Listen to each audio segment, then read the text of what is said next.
From the Band Geek, I'm Richie Castellano. Joining me today on the drums is my long-lost best buddy, Andy Ascalise. Yay! Andy's back! The boys are back in town. On the keyboards is the lovely and talented man of a million songs, Mr. Vincent Innocente. Vincente! On the lead vocals is my beautiful wife, very talented. Everybody's very talented and lovely today. Everybody's lovely and talented. Anne-Marie Castellano.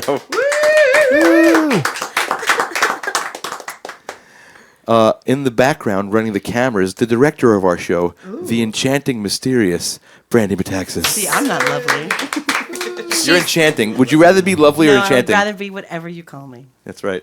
And our very special guest today, the incredibly amazing, fantastic guitar player from Trans-Siberian Orchestra, the Rock of Ages musical, and Lynn Turner's band, and many, many, many others, Angus Clark. Now, Angus Clark might look like a very cool rock guy, but he has a dark, nerdy secret that we were just discussing before we rolled, and this makes you the perfect candidate to be a Band Geek guest. You did an album called was it Battlefield? Your Last Battlefield. Your Last Battle. Right. I like it already. I listened to it before, but I forgot the title. Can you explain what that is before we go into what your nerdy secret is? It's based on a teleplay for a very popular television series, older television series from the 60s. Okay. The episode was called "Let This Be Your Last Battlefield." Okay. And it's about it's set in the future, but it's ostensibly about these two guys, and it's about race relations. But anyway, they're literally half black on one side and white on the other side, and they're at war with each other, and they're the last two remaining guys of their race. But the only difference is that one guy's black on the left side, and the other guy's black on the right side. Oh, okay. It's like left Twix, right Twix. Exactly. So anyway, yeah, that's what it's based on. So I remember that episode, too. I remember that episode. I like that there are a lot of musicians that come up to me and they'll talk about like Star Trek or Star Wars, but this guy's putting his money where his mouth is. Like, you actually recorded an album of this, and I'm so impressed by that. Like, I don't feel worthy to call myself a band geek when you actually recorded a Star Trek music album. That's on CD Baby, right? Yes. So head over to CD Baby and download Your Last Battlefield. And it's on Spotify and on iTunes Spotify, as well, yes. yeah. If you don't like physical media, Yeah. and check it out. It's pretty awesome. Now, is there a way for them to sync it up with the episode, or is there like instructions for that? Like if you wait until like the Desi Lou logo comes up and you press play. So I think if there's 10 songs on the album or whatever, there's all but 2 songs on the album. The titles are Star Trek related, Right. And the album title is Your Last Battlefield. The song on the album that relates to that episode is called Burning Cities of Sharon. Yeah. Yeah. And there's other ones. There's Drunk Klingons, and the opening scene of every Star Trek episode is like arrival at the planet. So it's upon arrival is the first thing. There's one little quote of the theme music. There's just the little ba ba ba ba ba ba ba, just like somewhere buried in there. Right. So I made this record, and I was on tour with the TSO like within the next couple of years. I don't know when I made the record in 2009, but in 2011 I'm on tour. At the end of every TSO show we do an autograph signing, and we're all sitting at this long table, and I'm one of the veteran players in the Trans-Siberian Orchestra, so at that point I was like 45, and a lot of the singer dancers are considerably younger than the band members, and I'm sitting next to a couple of them, and just talking and whatever, and hoping that they think I'm cool at least. And so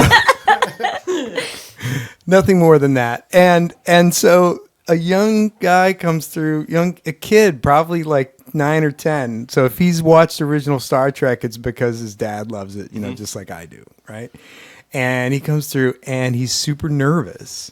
And the signing line is great because you get people who have waited in line for 45 minutes just so they can tell you like they didn't like your choice of guitar.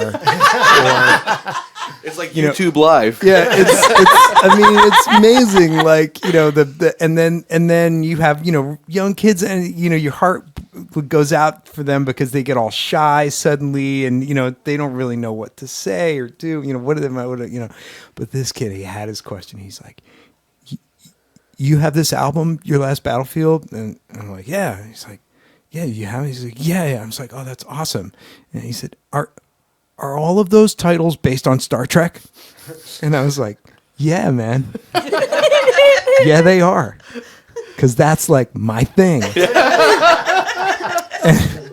and then, he was like, that's so cool. And he moves on down the line and the girl who's sitting, the girl who's sitting next to me is like, really? That was going to be my next question. So, anybody who's ever made an album knows it takes a very long time, and you pool a lot of resources together. You take up every favor your friends have ever offered you when you're doing your own record. So, what did your peers say when they're like, "This is what you're doing. This is what you're going to spend the next several months of your life doing"? Well, I don't know because it's an instrumental record and everybody's just looking for things for titles, Right. and there's some bad ideas out there. Like everybody makes it like a sexual innuendo, and there's some guys who I think, who's it? The bass player Stu Ham.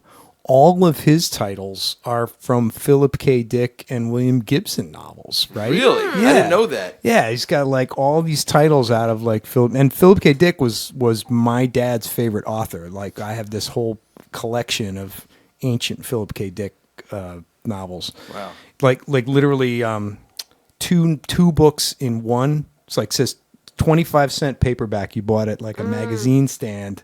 And you read one book forward and you flipped it over and you could read the other book. That's right. cool. Oh, that's So awesome. all this Philip K. Dick stuff. So Stu Ham had that, and like Joe Satriani had the Surfing with the Alien. I thought, I'm right in the ballpark with this thing, in terms of making an instrumental record, and it was just inspiring. But dude, you have no idea because the plan is to actually I've actually learned a bunch of these, let's see.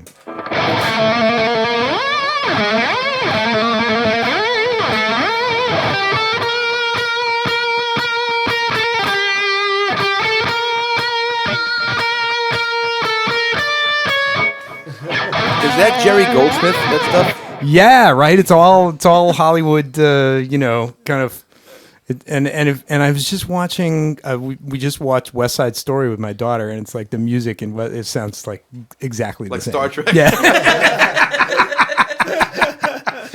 That's like such a far out thing. I just remember because the first time I think you brought this up the first time I met you, because I wear my geekdom on my sleeve, and people take a look at me and they say, "Oh yeah, that guy's a nerd." But it's like, Angus, it doesn't put off the nerd appearance, but you have to get past the external layer, and then you realize, oh no, he's legit. This guy walks the walk, and I just remember like we were talking about something, and I think I made like a Star Trek reference, and I said, and you said, I recorded a whole album of Star Trek music.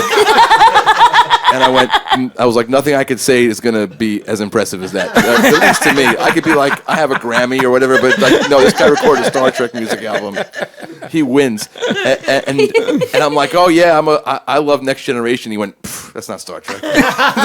Surprised he came on the show. Have you watched Discovery? Have you watched the new one? Both a nerd and a snob Most nerds are. at the Most same nerds time. are. Yeah. I tried. You tried in the beginning, from the beginning. How far did you get? Discovery? Like through the end of the first episode. Oh, you see, I didn't like it at the end of the first episode. It wasn't until like the third or the fourth episode that I was like in it. I was like, oh no, this is great. Especially where they left off. It's so funny. I'm just comfortable with the suspension of disbelief in the Kirk, Yeah. universe. And as soon as you take me anywhere else, I'm like, yeah, sure, there's a lounge off the side of the bridge where the captain could go discuss their feelings with some. I'm just like, you do that in the elevator. You do that in the turbo lift. Okay, here's another question for you. Stop turbo lift. I swear, if we get through this whole podcast without talking about music, I will be okay with that. Everybody knows that. It's like I have a friend of mine I met at the NAMM show who was interested in building lightsabers, and I'm like, "Come on over, I'll help you build one." And I was talking about what we're going to do. He's like, "We're probably not going to play guitar, are we?" I was like, "No, I have no." And he's a great guitar player. I was like, "No, what do you play guitar every day? You don't get to talk about Star Wars every day. Come on." But anyway, so are you also down with the movies? I really liked the first Chris Pine movie. Oh, the motion picture. Yeah, when J.J. Abrams. No, Chris Pine. I'm sorry. The Star Trek one. The new reboot, the first of the reboot series. Yeah, which was great. I really liked a lot of things in it. You know, they made some obvious. You know, there was product placement and there were some interesting mistakes, but I just enjoyed it. It was, you know, I mean, I'm not like. I can be nerdy about the you know, hey, here's the rules of science in that universe, and like let's stick to them, kind of, you know. But I'm also just about I was watching it with my daughter, and she's like, "Is that the bad guy?" And I was like, "There aren't like really bad guys, like, you know, everybody's just kind of misunderstood. It's kind of like the Disney bad guys, you know. Somebody did something bad to them, and they haven't gotten over it, and that's why they're doing all this bad stuff, and you got to figure it out. But they can't get what they want without this other." You know, without getting in the way of what this other person wants, and you know, and she's just like, oh. So no. Yeah, right. Exactly. It's like another long-winded answer from Dad. But I just enjoyed that movie. Then the next two. The last one was kind of good. I think the guy who played Scotty directed it or something, or wrote the screenplay. Simon Pegg, I think, wrote it. Had some good stuff in it, but But the second one, the Khan remake, terrible. Why bother? Terrible. But right? that was what I was actually asking you. I mean, that's fine. But I was actually asking you is, what do you think of the Shatner movies? Wrath of Khan, man. Come on, dude. And Voyage Home. Voyage Home is one of my favorite movies ever. Period. Whale song, man. Love the whales. I'm kind of vocal about this, but I'm not the biggest J.J. Abrams fan. And when he remade Wrath of Khan, I'm like, that guy's got balls. You got balls to do that. Completely uncalled for. I was like, even Benedict Cumberbatch, whatever his name is, like he's wonderful, but like he doesn't need to be Khan. He doesn't need to. Ricardo Montalban is Khan. Yeah. It's just like Chevy Chase is Fletch. Like I'm not gonna make okay, here's the analogy. I lost you on that one. Okay, J.J. Abrams is obviously a master of making adventure action movies. You know what I mean? He's amazing at it. But you shouldn't touch Wrath of Khan in the same way that Quentin Tarantino wouldn't say, you know what, I'm going to remake The Godfather because I like that movie. No. And you know, it's like I'm gonna make Samuel L. Jackson play Michael Corleone. And I'd watch it. I'd watch it too. We don't watch it, but that's the problem. You can't like remake a classic like that. The great thing about being a musician and talk about movies is that we take that. There's that pressure off of offending someone that we actually know for the most part. You're so right. I could say I don't like J.J. Abrams, and he's never going to hire me. At least not now. Oh, he was thinking about you for the soundtrack. Yeah, exactly. He saw too many Band Geek episodes. I doubt it. Said later. He probably knows if he watches Band Geek. Yeah, no, but he doesn't. No, he doesn't. It is in the opening. Imagine J.J. Abrams is watching every single episode of Band Geek. Actually, just reminded me. If you like what you're hearing and like what you're seeing, please support Band Geek by using our tip jar. That's richiecastellano.com/tip jar. It brings you to a site from our partner site, Streamlabs, and it's a regular PayPal form. And we really appreciate the contributions, and that helps us to keep doing this sort of thing. Helps us buy pizza, and in this case, tacos, like we did today.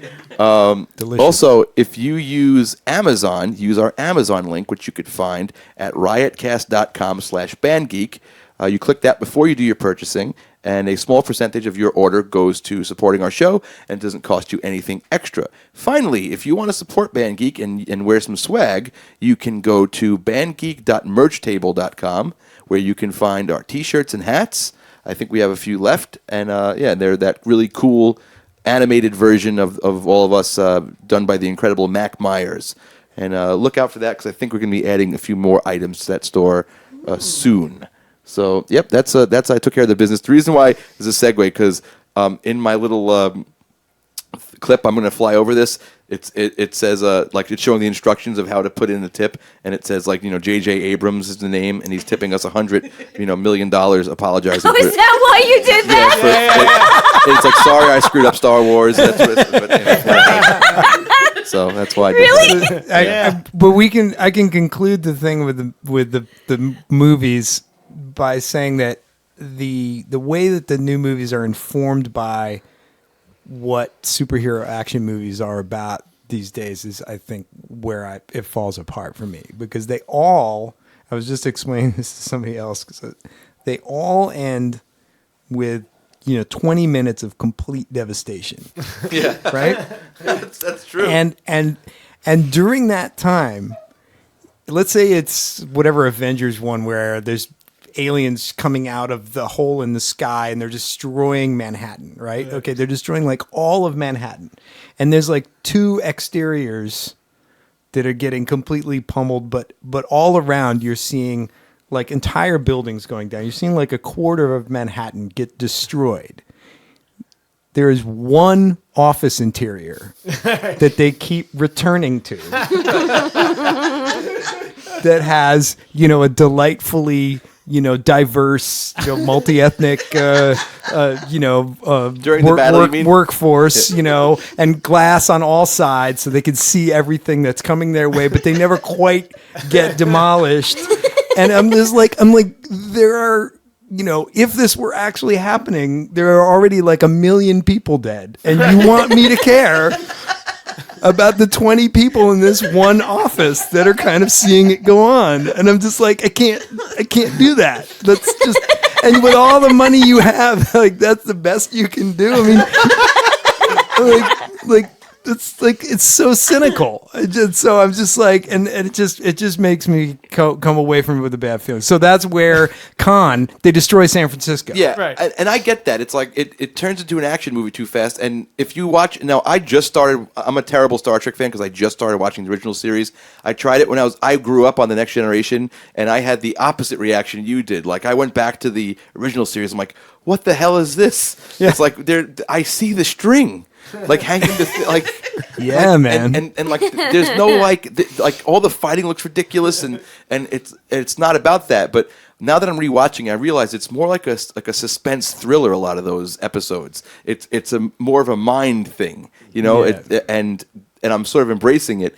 But I felt where what I really love about the Star Trek movies, like one of my favorite ones is Star Trek VI, The Undiscovered Country. And it's because it's a about field of holes. Yeah. It's all that I have. It's about a field of empty holes, but they're mine. Something like that. That was like the thing at the beginning. What scene is it's like that? the very opening of the movie. Like, is that the one with Cochran? It's no, it's that's the the guy one who with, convinces everybody he's God, right? No, that's 5. That's 5. That's the final frontier. 6 is the one where there's the Klingon ship that can fire while cloaked. And they assassinate the Klingon chairman, and they try to. Oh, is it the Kittimer stuff where it's like it's during no, Kittimer and it explodes? No, Kim Cattrall's in it. She plays a They all get drunk. Right, exactly. Yeah, what they all was her get drunk name? one night, and all hell breaks loose. But what I like about it is it's like grumpier old men in space. it's like you watch it, and I get like goosebumps thinking about it because it's about the relationship these people have had for the last 30 years and how they love each other. And when Kirk's in trouble, like they will break every rule to go get him. And it's not about violence and mass destruction. It's about like the relationship these guys have and how much they love each other. And to me, that like that like warms my heart. It's like watching That's the Grumpy whole. Old Men. That's the you whole know? We're getting the band back together one, where they steal the ship. Everyone is the getting the band back together. No, but like it's his birthday, and he gives him the monocle, and then the bifocals or whatever the hell, and then they steal the ship, and they're all old and angry, and they just like take the ship and go. I think you're mixing up like 3 of the movies. I totally You're am. gonna have to put some of this on Beyond the Band Geek. Like if you want to hear the rest of this, how this Star Trek conversation devolved into minutia, you can go check it on Beyond the Band Geek. But good point. Good you have point. to put $400 in the tip jar. Yeah, Chris Hardwick is going to be hosting that show. It's going to be on A&E. He called, by the way. He said, "Yeah." He said, "What's up, man?" Talking Band Geek.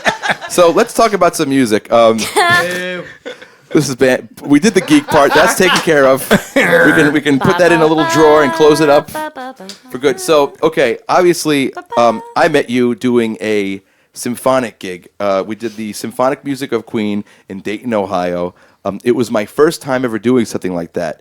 But I got the impression that you had done lots of gigs like that. So maybe we should start from the beginning. Like, what is your musical background? When did you start playing? All the good old, solid fundamental questions I should be asking as an interviewer. Okay. So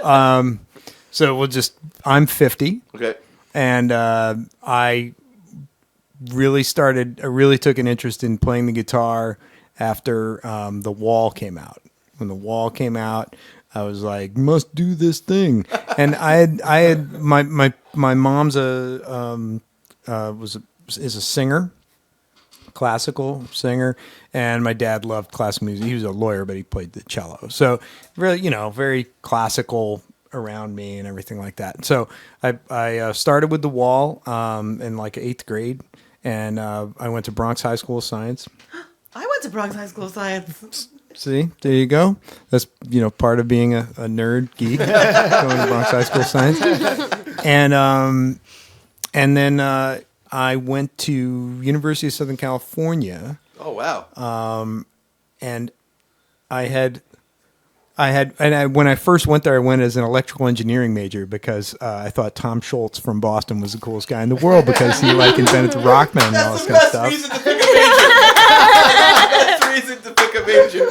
That's great. And because they had a great studio guitar program. They were I read a magazine article saying, the studio guitar program, right. University, it was there and Miami, and so if I'd gone to Miami, it would have been cool too, probably. But SC, so I did 1 year in electrical engineering and then switched to music because I was basically flunking out. And then, and so I finished 4 years at USC. So that was 85 to 89. So I used to go see Racer X. Oh man. And all that stuff was kind of going on, but I was just a little too young for the hair metal's on its way out, Guns N' Roses was on its way in, and when I got done with college, I moved back to New York because it just wasn't gigging. When was your major performance? Yeah, it was a Bachelor of Arts in Music, or in the humanities. So were you playing guitar in college? Yeah, Okay. so I auditioned for the program, so I did a recital and all that stuff, and some of the guys that I went to school with, are doing really well in Nashville, and great players, and there's a lot of talented people there at the time. Were you playing classical guitar or electric guitar? Electric. Oh, you said that before. Yeah, Yeah. it So was a studio program. And studio. So you were playing pop music. Yeah. So the head of the program was a guy named Duke Miller, and he was Tommy Tedesco era studio guy. Oh, cool. And then there was a guy named Paul LaRose who was kind of this LA jazz guy. And everybody's secret to getting through a lesson with Paul LaRose was, man, if you just start talking about Hendrix, he'll talk to you about Hendrix for the rest of the thing. And, he won't be, busting your chops about your arpeggios and stuff. And then the third guy was a guy named Steve Watson, who's from North Carolina, South Carolina. I can't remember. He was, so in the Bush 1 era, there was a guy named Lee Atwater. I don't know if he was Secretary of State. I can't remember what his position was. He's that was a very conservative administration, and this guy used to have pictures of him playing the guitar. So Steve Watson was, I guess, Lee Atwater's roommate in college or something like that. Wow. And Steve was the first call guy for Mike Post. Oh, for the TV shows. Yeah.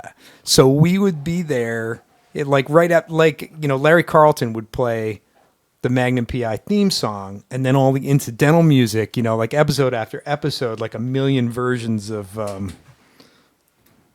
Is it It takes a second to come on. Yeah, it's on.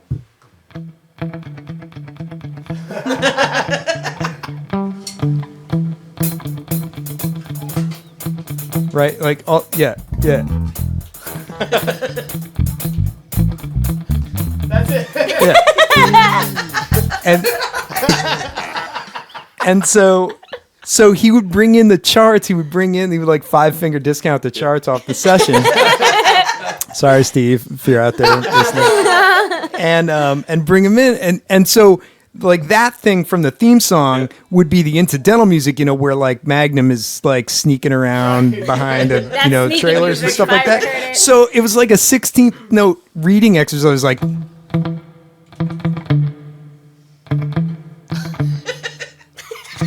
It was like the Louis Belson book.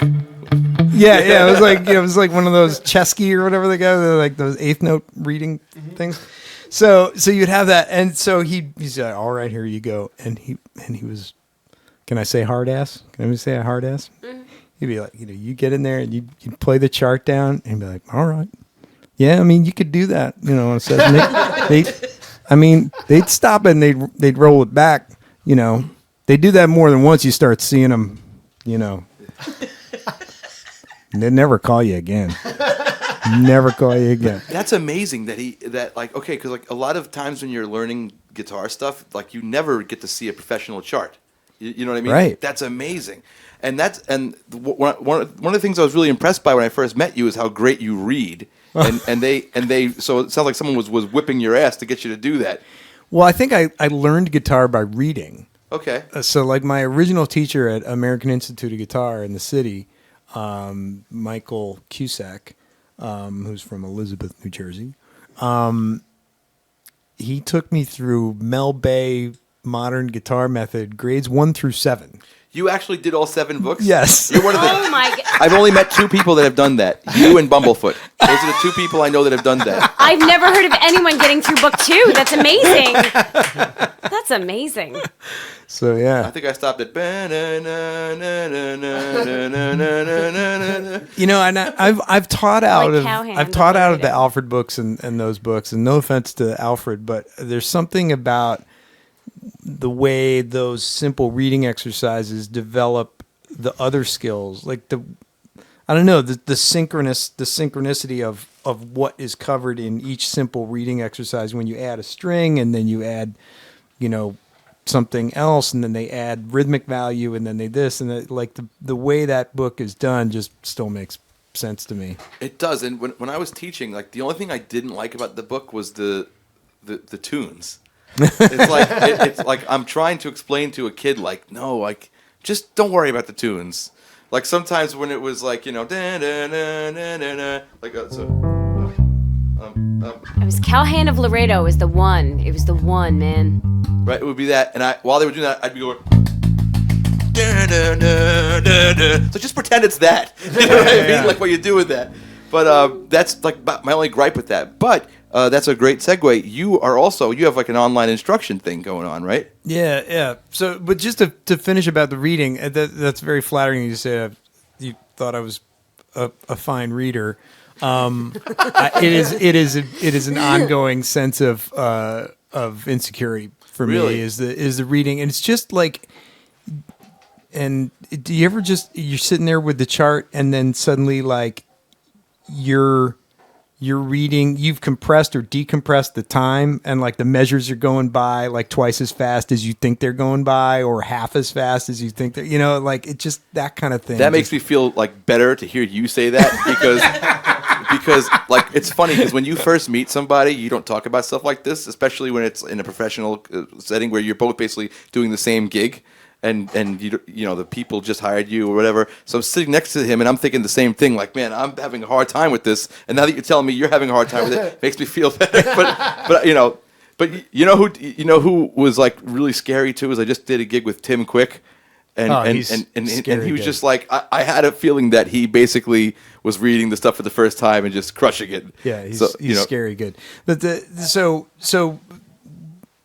there was a lot of reading in my upbringing, and then I came back to New York and I joined a prog metal band, and we were very Vandergraaf Generator arty prog. We weren't like kind of prog metal. We weren't stealing from the Dregs and Dream Theater and Megadeth or whatever. Who's that? Dream Theater. Oh yeah. Yeah. So we were,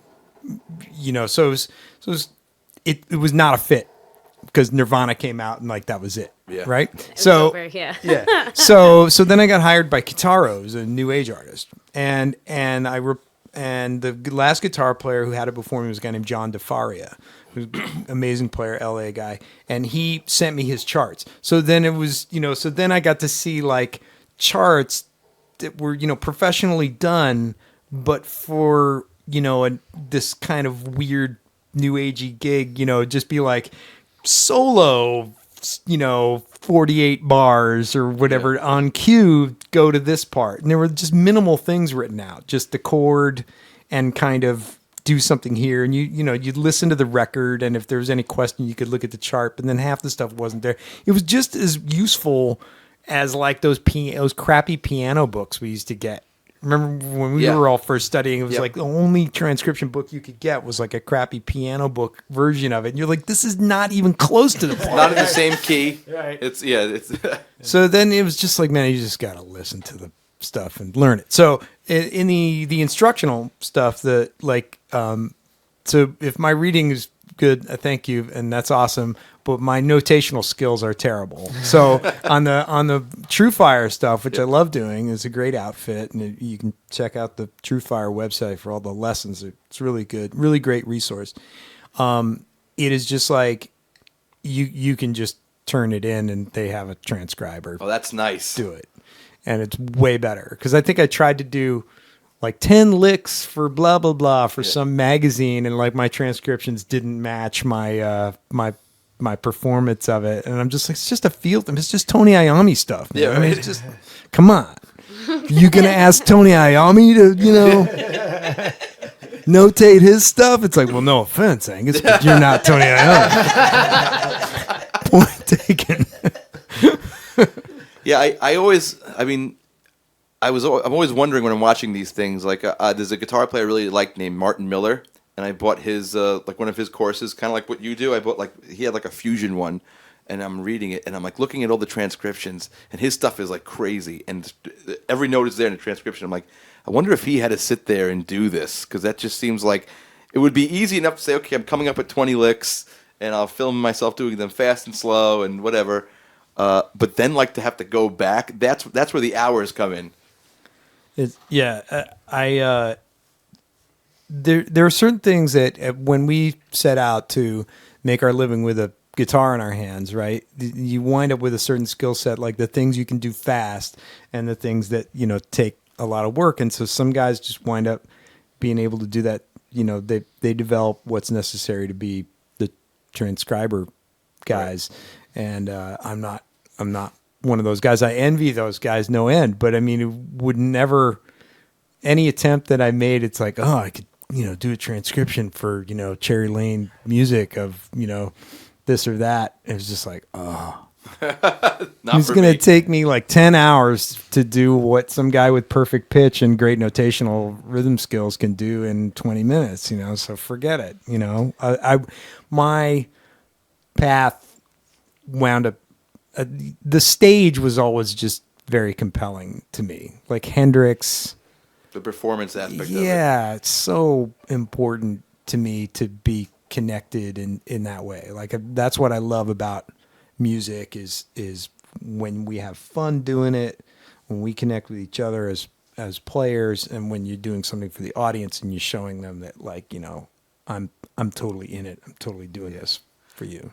You just made me. I'm sorry to backtrack, but you made me think of a very funny story that has to do with you and I. And it's on that Queen gig. We did a few of them, and it was great. But one of the things was that, like, that Queen is my favorite band, so I didn't really have to read that much. Like, and also those charts that we were doing were record right to the record, every arrangement. So for me, it was just like, you know, I had the right guitar, I had everything, and you had to work a little harder than I did, because like if the tables were turned and we were doing a Black Sabbath symphonic thing, I would be sweating bullets and you'd be like, what's the problem, Richie? You know what I mean?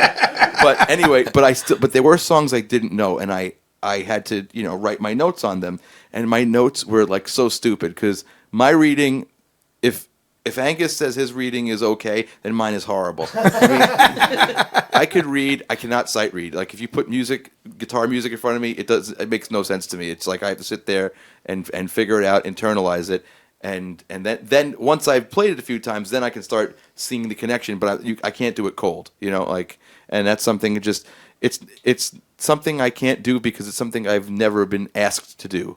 Like in school, when I'm studying composition and purchase, they'll give me a score, and you know, score notation looks great. You know what I mean? Like that's fine. But when you see someone doing like the on guitar notation, it looks completely stupid. Right. It, like, you know, like the easiest guitar notation is terrible. Like, but it's the easiest lick, like that, like the Jimmy Page, like, or like, you know, Chuck Berry, looks completely stupid. On notated on traditional notation. So there were like little parts in the Queen book that I had to like. I was looking at the music he wrote. It's like, I know that's right, but that is not going to help me. It doesn't tell me where I need to play this. So I wrote like little like pockets of tab and stupid notes, and I just totally wrote all over the charts. And then there was a gig I couldn't do, and they're like, okay, and your friend Aurelian did it, right? Yeah. And they're like, okay, can you just give him your charts? I was like, no. and he's like, come on, it doesn't matter. I was like, no, I wrote so much stupid crap on my charts. Like, he's going to think I'm an idiot. And I ended up giving him my charts, and I was like, this guy opened this, and he's like, what is wrong with this guy? Like, right, you know. And your handwriting is miserable, so it was like extra bad. But I also had things like, you know, like the meedly part. I had like meedly riff, like Hendrix thing. Like Chuck Berry. I had all these like stupid things on there that make no sense to anybody but me. That's great. Well, I mean, Aurelian is a badass player, right? We can all agree. Everybody that we've mentioned, Quick, Aurelian, badass players. And I've seen the way he notates the charts, and he uses a highlighter. Really? And he's like, you know, it's like, it was pretty cool. I was just like, really? Oh, wow. Okay. So they do it at Berkeley? Okay. So what's funny about that, right, is that, this is where we wound up meeting each other. And so like I had been on this journey, Kitaro, you know, some other bands, a band called Drill, and then I got the TSO gig, and then I got the Rock of Ages gig, and then somehow those Queen guys got the number of another one of the subs on Rock of Ages. And he's like, he calls me, like, and I'm on a Song Division gig, which is my company that does interactive team building, like for corporate stuff, for corporate events. And so I'm on a Song Division job, and I get this call, hey, are you available, blah, blah, blah, and do you read? And I was just like, yeah, I read, and yeah, I'm available. So, and the whole thing was the guy that they called, who was also a sub on Rock of Ages, which we all just learned from the tapes. Yeah. Like none of the subs ever saw the book. There was a book originally, apparently, but none of the subs ever saw it. And we all just learned it from the tape. And he doesn't read, like, at all. And so he was just like, all right, you got it. And that's how I wound up there, was being able to say yes to that question. I wound up there because Paul Crook said no. Because I think Paul Crook did the We Will Rock You musical, and they asked him, and he was unavailable. And then I think Danny and Michelli stepped in for me, and were like, just get Richie, he could do it. And I hadn't read it. It was fun for me because I hadn't had to read guitar music since high school jazz band. You know what I mean? That was like the last time I had to do it, and it was interesting. Like I said, I had an edge because I was like, okay, this is the music of my favorite band, no problem, you know. and luckily they also sent us recordings, so I could look at the music, and like, I'm not illiterate. I could look at the music and say, okay, obviously I'm playing the higher part, he's playing the lower part, no problem, like whatever. But that's how I got it, because Paul couldn't make it. So it's funny how these things work out. the story is always way longer than anyone has time to listen to it, but it's always just a culmination of like relationships and phone calls and different little breaks along the way. It's neat. Now you mentioned Rock of Ages. How does someone get involved in Broadway playing? Yeah, that was like the world's quickest trip to Broadway that almost anybody ever took. Because because Joel Hoekstra had the Guitar One chair on that, had done like Love Janis and had been kind of making inroads into this rock guys playing Broadway thing for years, to wind up in that position of being the guy who was, the Guitar One on that gig. And I, on the other hand, was living in Brooklyn, and I went to make Your Last Battlefield at a studio that was called Purple Light Studios or something like that. And it was owned by, it was co-owned by two guys, Mike Borelli and a guy named Mike Hambusi. And they're old friends of Konstantin Maroulis's. Oh, okay. Because I think Connie was born in Brooklyn, but then his family moved to Jersey soon after. So he still has ties to Brooklyn. And so I'm down there, and I'm working on the record, and then I'm working on a Daredevil Squadron record with one of the... Which is your band. Yeah. Mm-hmm. That's awesome, guys. You should check that out. Yeah, we have a whole record in the camera. Just looking for a label to put it out. Hello, anybody? And so I go down there, and they're like, and then the singer from Daredevil Squadron, who's also in the Trans-Siberian Orchestra, was like, "Man, I saw Rock of Ages. It was awesome." That's not how Andrew talks, but anyway, he's like, "I saw Rock of Ages, man. It was awesome. The guitar player is like, he goes down stage and up light and crazy shredding. It's like totally featured, and because the Broadway thing didn't really appeal to me, I'm gonna sit in the pit and play, and so then I started. So we're in the studio, and I started talking to Mike Borelli and Hambusi about, hey man, Constantine. He's like, yeah, and so they passed my number to Connie, and he called me, and then he put me in touch with not Joel, but actually Tommy, who was a Guitar 2 guy, and then I went and met him, and I played through the book, and just went through it like that, and I subbed Guitar 2 for almost a year, and then I started subbing both chairs, Guitar 2 and Guitar 1, and Joel remembered meeting me like once. She's like, yeah, I remember I met you, Steve Broderick brought you to some, you were friends with Steve Broderick, I met you at this gig, blah, blah, blah, you were cool with me. Let me tell you, I've met Joel a few times. It's really great when you meet someone who you think is one of the best guitar players in the world, and he's not a jerk. And that's Joel. Because the way Joel plays, he could totally be a jerk, and no one would hold it against him because he's so good. But he's not. He's just super nice. He every time I've seen him, he stops what he's doing. He takes time to talk to you. He's just a nice dude. Yeah. So that was like one of the quickest trips to Broadway, and there I was, dropping the F-bomb on the That's right. While walking the boards of the Brooks Atkinson Theater, That's all my mom was like, there you are, on stage at the Brooks Atkinson Theater, dropping the F-bomb. That was your dialogue at the show, right? Yeah. You get 2 lines. It's my only line. You get 2 lines. Now, do you have to get an Actors Guild membership to do that? No, they the musicians union, there's a pay scale under 5 or something. You don't actually have to be in the Actors Union. Right. And so you've gone on to sub for other shows too, right? I subbed for our friend Tim Quick on School of Rock for just like 2 weeks. And with former Band Geek guest Brandon Etheridge. Yes, it was tremendous. You said, I was watching a video of you doing a song division thing. I was doing my homework, and you said something really funny. You said, I'm from Rock of Ages, the musical, not the movie, because the movie's awful. Yeah, I was I played in the musical Rock of Ages for 6 years. It's different than the movie in that it's entertaining instead of awful. I just remember before the movie came out, I was hanging out with you and our friend Justin Sargent, who was in Rock of Ages too, and just in Jesus Christ Superstar. That's right, and Tim Quick. Yeah, we're connected here. But I remember Justin, I think you were talking about this, and Brandon too. They were like, "Oh my God, if that movie sucks, it's over for us," because then everybody's going to watch that and think that's what the show is, and that's kind of what ended up happening, right? I don't know. I think that it didn't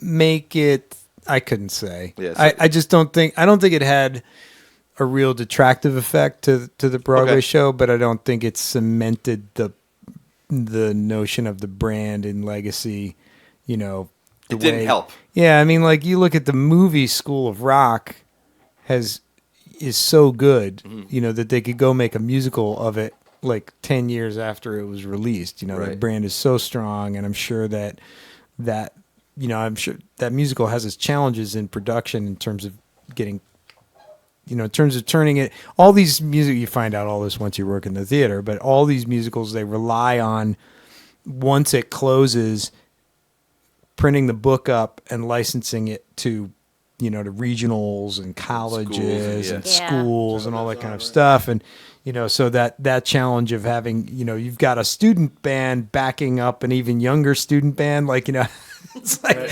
but I'm sure they'll figure out a way, We're bringing kids over from the elementary school today. Yeah, exactly. Well, what Brandon was telling me about that was it's kind of weird with that musical because the band is not on stage.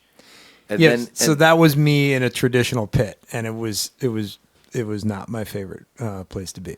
Now, for those of you who don't know what a traditional pit looks like nowadays in Broadway, you're in basically it looks like you work in office space. It's like you're in a cubicle or something like that, like in the bowels of the building where no one can hear you. Yeah, it's not where the pit used to be. Yeah, because the pit is now occupied by like some hydraulic lifts, that exchange the sofa, the set pieces and stuff like that. So it's it's down there, but then off to the side, and they, it's literally been built just to house the band for that show. So in relation, sorry, because this is new to me, because I just assumed that the pit was the giant hole that was in front of the stage. So where do they put the pit now? Is it under the stage? Is it to the side of the stage? Is it on the same plane as the stage? Like where they put the musicians? Yeah, where do they put the musicians? It's beneath and off to the side. Oh no! So it would be under the stage left wing. And then the conductor has a monitor, right? Well, I was only there for 2 weeks, and so I mean, I'm no expert, but it was really fascinating, and it was a privilege to do it because it's an Andrew Lloyd Webber musical, Winter Garden Theater. I mean, it was really awesome to get to do it. So I don't want to, detract from what. No, and that's not the question. It's just like it's just like that people think that the pit is like when you watch a high school musical, it's right in the front below the stage, so you sort of can't see it. But that's now, what I thought. I think for sound isolation reasons, a lot of times the bands are like nowhere near the stage, so they can't even see what's happening just through video monitors. You have So if I remember correctly, the conductor is sitting there, and he's got a large monitor in front of him. And he's conducting into a camera because there's a large monitor facing the actors. Okay. And they can see him conduct. And then each of us has a small monitor mounted next to your music stand. And you're on in-ears, and you're sitting, and you have the whole score and a pedal board. And you're just watching the conductor as much as possible, and then trying to read some of the score, and it's that whole thing, like the high pressure version of when we did the Queen thing. It's like you pretty much knew the tunes. I was pretty familiar with most of the tunes and stuff like that, and we had the audience to work off of. We moved the music stand so we could go showboat and stuff like that. Right? Yeah, you don't get any of those distractions. Like you just have this guy is able to hear everything that you play, and so it focuses you probably. Yeah. And so then there's maybe one thing where an actor does a jump, and when he lands, that's when the band cuts off, so you can kind of verify that, but the conductor would give it to you. So you can't see the stage at all. Just on your little monitors. Oh, they show you just one shot of the stage, just a wide shot of the stage. Okay, so I mean, can. like a person is like that big. Because I remember when we used to do like musicals in high school. I know it's not the same thing, but we would be in the pit, and then like and what would happen is the whole band would end up doing this. Yep. Yeah, right. Especially when Renee Taliento walked out with the leather pants during the Rent one we did. Every guy in the pit band missed a cue. We're all like, Is that out tonight? oh yeah. Oh yeah. Oh yeah. Oh yeah. Oh yeah. Oh yeah. If Renee No, I Taliento, bet didn't you're know the not story, watching. but I was guessing. If you are, I apologize for out. You were really hot. I'm sorry. Okay, there it is. That song was memorized. So that was and anyway, it's a real experience. It's pretty trippy compared to. That sounds very weird and like non-organic. Like it feels very. It's a different thing. So when you guys are doing like a TSO gig, is there a charge for that? Or is that like more of a learn from the record, or you come up with the arrangements yourself? How does that work? The best thing to do is to learn it from the record, but then the classical bits, you can get like, usually the cello part is the closest thing to what the guitar plays, or you get like any kind of condensed piano score or something like that, where you can get a real read on what's the chord and what's the bottom note. So it's kind of interesting getting through some of those parts. Also, because I have the luxury of being in the touring band with Al Petrelli, right, who actually plays the guitar on the records. And then they're like, the rest of us go in and like each of us may get a solo or a feature, on this record or that song or something like that. But then we'll also go in and just double some rhythm parts and stuff like that. And, like I've been touring with Al for 17 years, so doubling his parts in the studio, like I'm pretty well acquainted with his feel. So, it's kind of interesting kind of how easily that goes down in the studio for me these days. But so being in the same band with Al, I can just be like, can you just show me what's going on there, man? Because come on, it's just too much. Because there'll be things where it's, you're talking about the difference between is it or Right. And like and Petrelli's always he's got this amazing ability. I don't know if it's just his ears are so good. He will play like the Blackmore version of a power chord more often than he plays the Tony Iommi version. He'll play he plays F chord like that and a C chord like that. It's almost better to do that in a densely populated musical landscape where you're not going to mud anything up when you do the Blackmore version. Yeah, but it's his tone with that Les Paul. It's like you hear the bottom note, like always. It's like it always sounds like that, but he's almost never doing that. And there's some things that it took him years to show me too. Really? So funny. He guarded a few things, huh? I don't think it was ever on purpose. It was just like, oh, Angus is fine, he's got it, And then I was just like, what is going on there? And he's like, oh, yeah, well, between the second and third string, like, I don't shift positions, so you wind up playing the same note twice. Oh.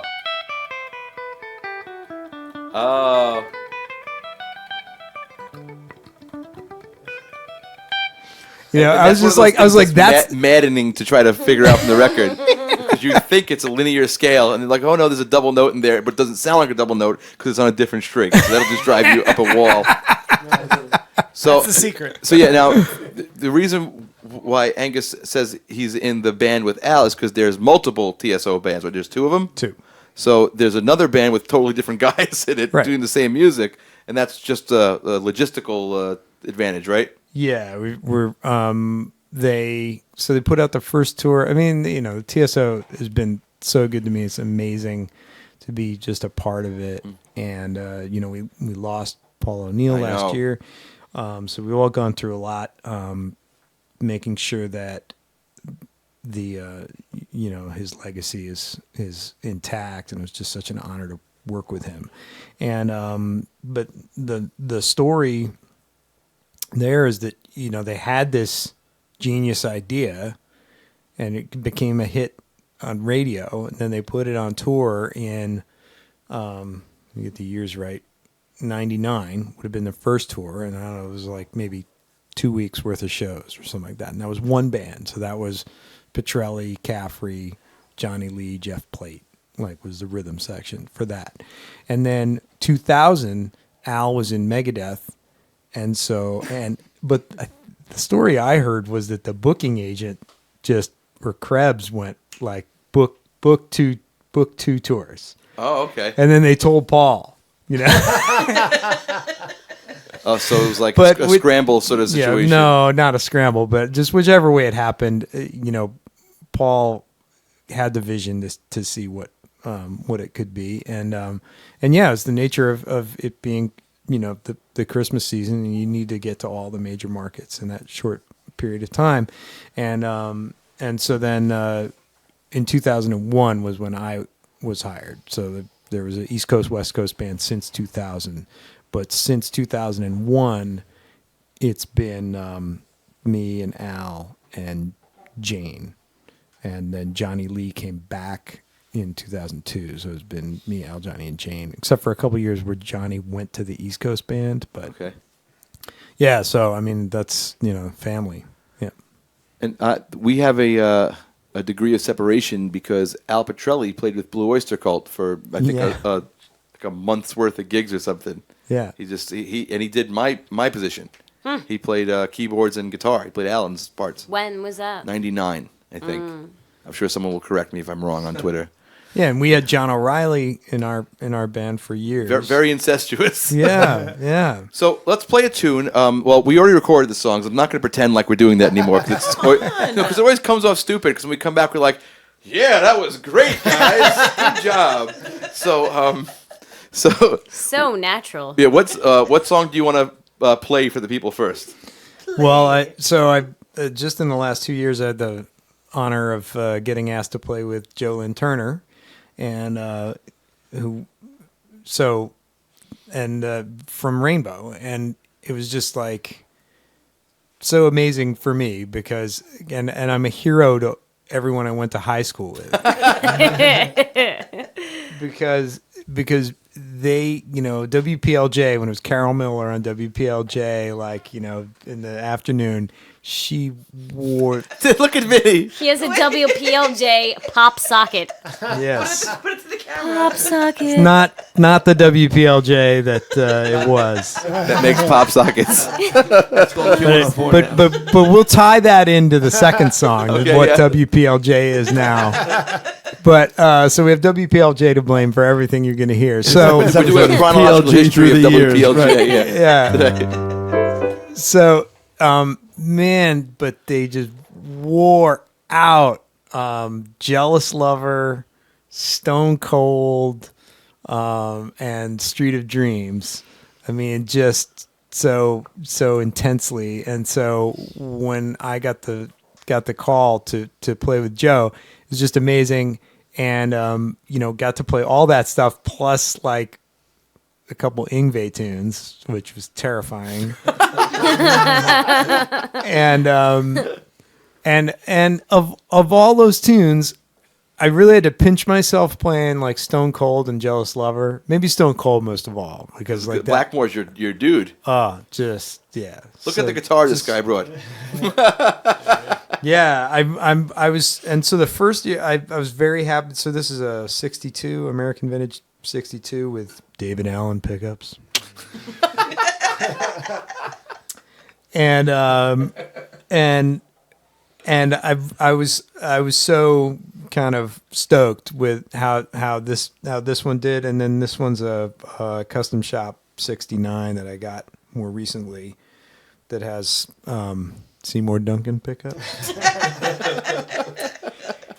noiseless pickups, and so I was just, phase shifter, delay, white Strat with black pickups, Marshalls, Childhood dream. You were there. just completely, totally into it. And but Spotlight Kid was a song that I just didn't have that much, a connection with, maybe in high school. But like when we got into it for doing the tour with Joe, it's just such a great lyric. I just love it. I just love from a vocal standpoint, from what the words are and everything, like just the whole story. I think in that about song. like being on tour and like just that experience. Just that thing, like the way the storyline in the song, is the story like of having it. This you're in love with the spotlight since that first time on stage, you just were like, man, I'm just all lit up because this is the most amazing thing. This is the most amazing thing to perform music, with people and everything like that. Yeah. But in the way that the spotlight is, like a drug or something like that, as the nature of time, as we all get older, me particularly, I used to be old school. Now I'm just old. These things fall away, and then what are you left with? Because if all you really loved about doing it was the spotlight, you're not going to have that eventually anymore. So, and that's the thing. Like, man, we've all gone through playing music for to meet people to be romantic with.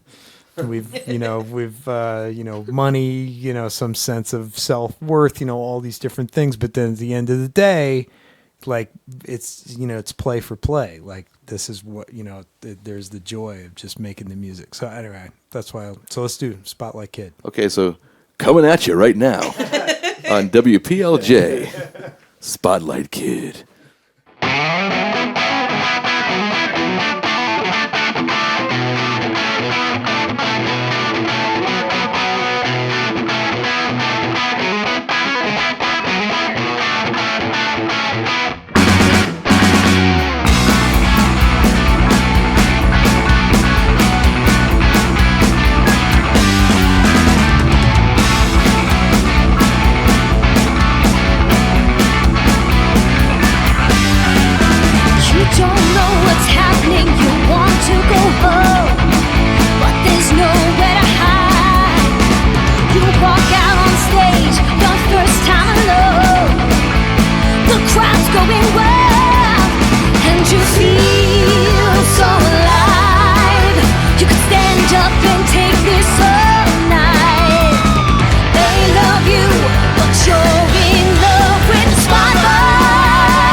Okay, that was great. Said you weren't gonna do that.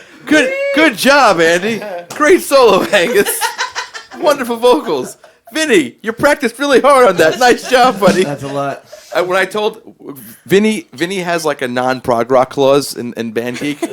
Like if there's a prog rock song, we move Andy over to keyboards and someone else plays drums. That's how it goes. And I sit there, and I sit Smart. on the bench. That's smart to do. So, because Vinny's skill set is that Vinny can play a 7-hour gig and not run out of songs. You know what I mean? Like that's something we can't do. He can do that. And so I throw down the mantle of the king of that to you.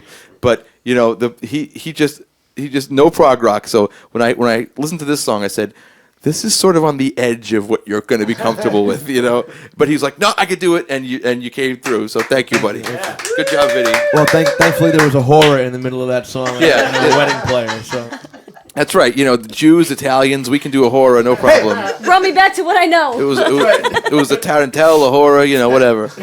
It's okay. Have you ever played a wedding? I've played like the ceremony music on nylon string. Okay, yeah. That kind of thing. So they get everybody, the wedding people. No one's safe from it. It was for friends. Oh, man. Yeah. So something worth mentioning, I'll do a little double plug here. You are going to be playing a gig with Andy. And where's that going to be? Biloxi. Biloxi, yeah. Biloxi. So where Band is Geeks- Biloxi? What state is that? Mississippi. Okay. Mississippi. What's the date? Do you remember the date? July 7th. So if you are in the Biloxi area, July 7th, and you want to come see Band Geek Andy playing keyboards, along with Angus Clark killing the guitar on some classic Queen music, with Mark Martel, arguably the greatest Freddie Mercury impersonator on the planet. Not impersonator, but who not only sounds like Freddie, but can capture every single nuance of Freddie's voice. You're in for a treat. I saw the show with Angus, and basically Andy's filling in for our buddy Brandon Etheridge. But I saw that show at the Performing Arts Center in Newark, and it was scary good. I mean, the band's amazing. You got Jason Gianni on drums, bass player. J.R. McNeely is probably Thank doing you. That's Yep. it. Yes, J.R. McNeely, and Andy and Angus, but Mark Martel. It's kind of scary listening to it because he Chills. Yeah, he sounds. It's the closest you're going to get to seeing Freddie. I mean, I never got to see Queen, so I got to see Queen with Paul Rodgers, which was wonderful. But this was the next best thing, to seeing Freddie Mercury. It's really good, and he's a wonderful performer. So if you can see that especially that gig with these two guys on it, you should definitely do that. So there's your plug. you. Here. What? Nothing. I figured I'm trying to be nice to you, jerk. You are very nice. Come on out. I'm gonna be shedding playing with a sixpence. It's gonna be on. That's right. You went the full distance. You even got the right shoes, man.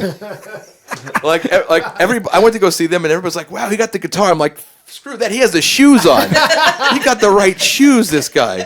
He had a vest on and the shoes." So that's commitment. I can't even go there. Like I try to get close to the sound, but if you wear the shoes, you're okay with me. It was like on the Joe Lynn gig. As soon as I got it, I was like, I'm ordering some white boots. I was just imagining showing up for the rehearsal. And it was like, what's with the white boots? What do you mean? Where are your white boots? I have all those press photos of Rainbow from '81, and they're all wearing white boots. And Joe got it. He was like, "Yeah, man, we had them in every color." I've never met Joe. I saw Over the Rainbow once, and he was phenomenal.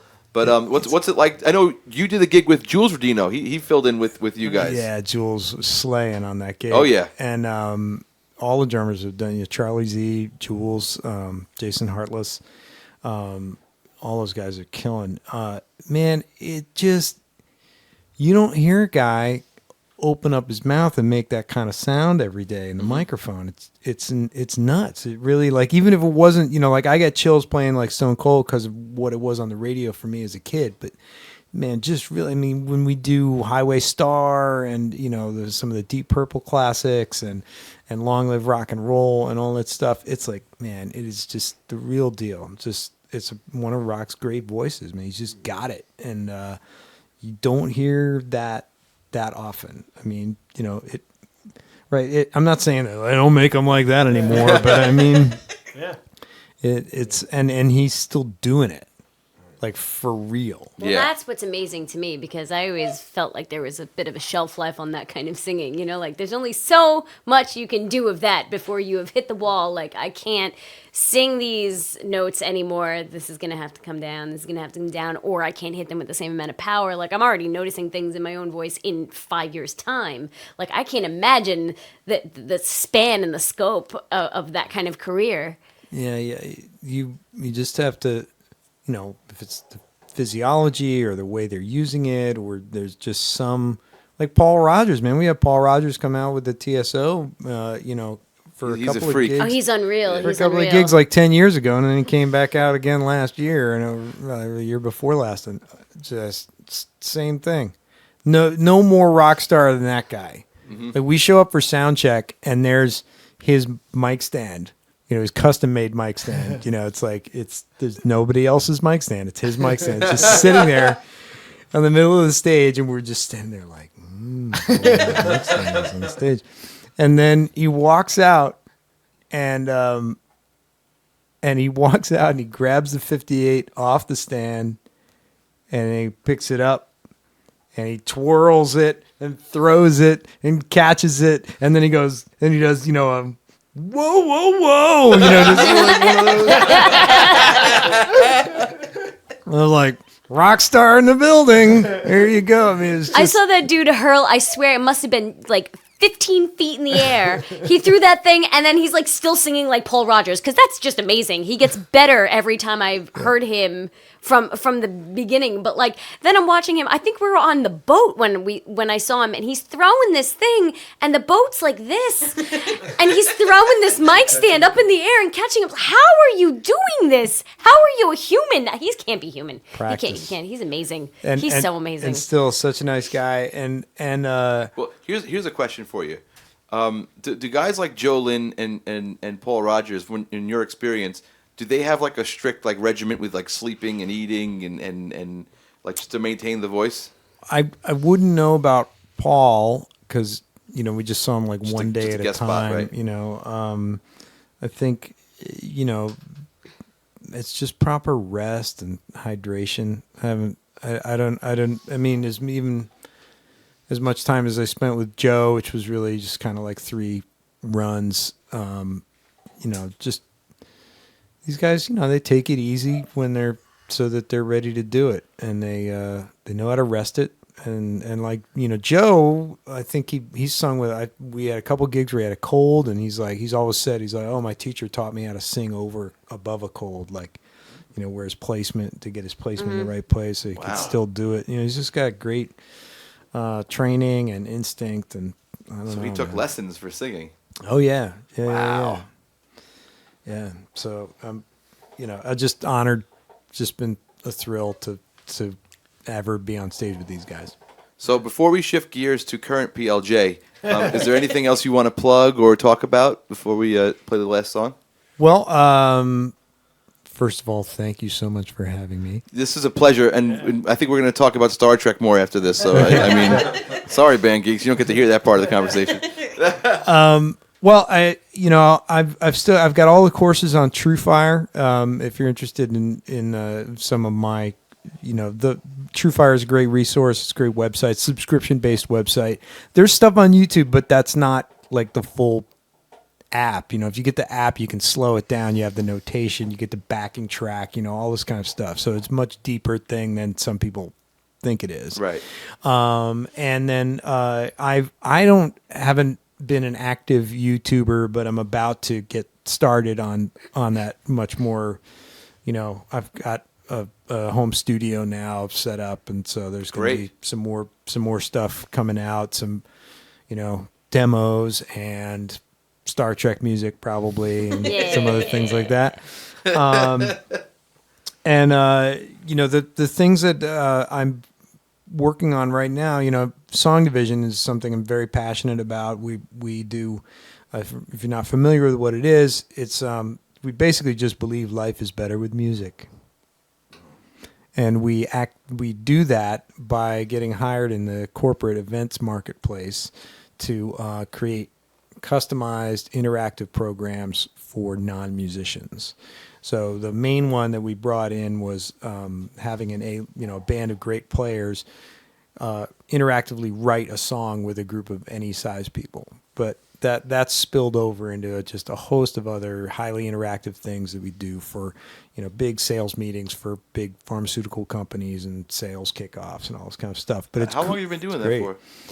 10 years. Wow. Yeah. That's a That's really really ambitious thing interesting. to do. Was this your brainchild? No, it was founded in Australia by a guy named Andy Sharp, and I got called for the first couple of U.S. sessions that they did, and I just really enjoyed it. And so I hunted this guy down in Australia. I called him up. Hey, I'm that guitar player you hired. I really like doing that. And before you know it, I ran a couple gigs in Australia, and then came back and brought the whole process here. And since then, we developed like a bunch of different programs that people. It's just great. It's like we share the joy of making music with non-musicians, help them interact with each other, and be better. I don't know, corporate citizens or employees, or help them be more innovative. Use their innovative problem-solving brains, by just connecting them through music. So it's a great thing, and you can songdivision.com. You can check that out. And then be on the lookout for the Daredevil Squadron record. It's in the can. We've released 2 singles, Last Resort and Back from the Dead, and we'd love to put out the whole thing. We just would really love to have the assistance of a record label, Right. in that. And not have to do that out of pocket. Yeah. So this is the next song, or we're going to take the show out with this song, and it's one of the oddest requests I've gotten from a Band Geek guest so far. So what the heck, man? We're pilot testing this idea that I have that the pop music that I hear on the radio, which I listen to a lot because my daughter is 8, and we put on WPLJ 95.5 in the car, and we listen to everything that's been produced by Zed, who is, I'm sure, a wonderful Canadian Love that dude. Gentleman. Clarity is one of my favorite songs that has come out in the past 10, 15 years. and Easy. And In the Middle, the Target commercial, that's one of Yeah. his, and the Alessia Cara song. Something about heart. No, not Jar Hearts. Stay. Stay. All you have to do is stay. I can't think of how that That's sounds the- in my head. The other one that he did too was no, but he did the other one with the chick from Paramore. Florence. Are you gonna stay the night? Are you gonna stay the night? Is that wait? Is that Paramore or is that Florence? I think that's Haley. That's from Paramore. That's Paramore. Yeah, And then the other Haley. one I was thinking was Sweet Nothing. Sorry. So the more I listen to this stuff, I was just like, man, this would just be awesome if it was cut with players. I just, I don't know, like the choruses don't blow up like they should Right. because you don't have Acoustic instruments and, Don't well, have in this case, people hitting- digital there's no- facsimiles of acoustic there's instruments. no people hitting stuff or anything like it. So anyway, of all that, this probably just all has a lot to do with me and my daughter. We just kind of connected over, she was listening to Demi Lovato, and then the new record came out, and she just kills it vocally on You Don't Do It For Me Anymore. That one's kind of like a little R&B ballad, but her voice is just killing. And then so then the big Tell Me You Love Me is the title of the record, and it's the lead single, and it's a monster hook. It's awesome. And I've had this whole idea that I would really like to get go into big A-list room with all mic'd up through a Neve console and play the crap out of some of these tunes that are on the radio, because some of them are really good tunes and some of them are awesome vehicles for singers to really give it their all. But wouldn't that just be awesome if it was everybody was hitting it at the same time, and and add a couple of guitar solos for good measure. and then take a guitar solo. So anyway, my wife and I just took my daughter Lily to see Demi Lovato last night, and then we came in here, and I figured let's do "Tell Me You Love Me" by Demi Lovato. And I could tell you, we had a harder time with this than the Rainbow song. I think it's the Band Geeks just leaving their comfort zone a little bit, but it's good to do. Although Andy had all the American Idol fills down. Practiced this. He practiced the fills that aren't on the record, but it somehow fits. But he did that fill. I'm like, is that American Idol fill? I'm like, yeah. I was like, maybe bring it down to the voice fill, not the American Idol fill. I'm repeating a joke I said before. It was very funny before we were recording. Randy's still laughing. You had to be there, I guess. It was hilarious. Oh yeah, show the American Idol fill again. That's right. Right from church. And then you got to end tight on the click. Yeah, That's what makes it American Idol. That's what makes it different than actually doing it. And Demi Lovato's band were killing. But there was that I was just talking. We were talking before, and I was just like, man, I don't know if it's the musical director giving them instruction, but I really feel like they were overplaying. And then it was revealed to me that this amped up style of gospel church drumming is all the rage in the TV and pop community, and so but it was always like over the bar line and crazy, and then. Squirrel. Like no one on stage can breathe at that moment. You have to all stop breathing. But the guitar player was killing. He had one moment downstage, but the rest, the band are like, there's a video wall at the back of the stage, and there's about 15 feet of video wall, and then there's a space, and then there's the rest of the video all above it. In that space is where the band are on rides. So they're like behind they're just in this, and the only light that is ever on them is, well, there may be some illumination comes on the front, but they get backlit for silhouette, which is a classic TSO move. They stole that from us. And then the iMag goes on them like at one point where there's kind of a feature, and then so the guitar player is this one moment where he comes up front. I was like, "You go," and he's just tapping, and he made the most of it. And I looked to find out his name online. I can't find out his name. So if you're out there, killing. Good job, buddy. Absolutely killing. Enviable gig. That must just be awesome, because the crowd is so connected. Right. And she's just killing it, and it's just great. I just like that he played as many notes as he could in that one spot. Like, sometimes we'll do like a casino gig where we have to play really short, and Eric, and I get one big spot with Blue Oyster Cult, and Eric will say, keep it shorter today. I was like, all right, I'm just telling you, I'm going to play the same amount of notes, just in less time. So be ready for that.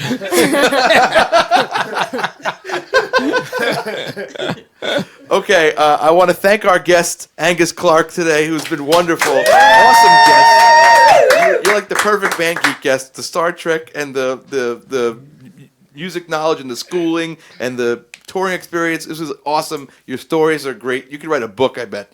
But this is great. Killing it with the American Idol Phil, Andy Escalise. Look out for Andy. What's the name of that band? It's the Ultimate Queen Celebration. The Ultimate Queen Celebration. Andy will be touring with them on keyboards. Check that out if you can. On vocals, my wife, Anne-Marie Castellano. On keyboards, Vin Innocente. And a nice round of applause for our director and our off-screen voice of God, Brandy Bataxis. Randy! The enchanting voice. The enchanting. And now here's something you weren't expecting to see in this episode. Watch the Band Geeks play a Demi Lovato song. See you next time.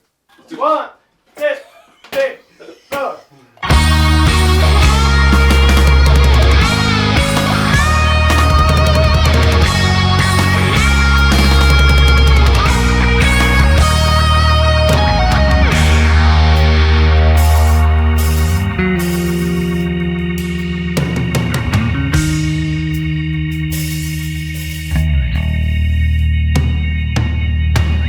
Oh no, here we go again.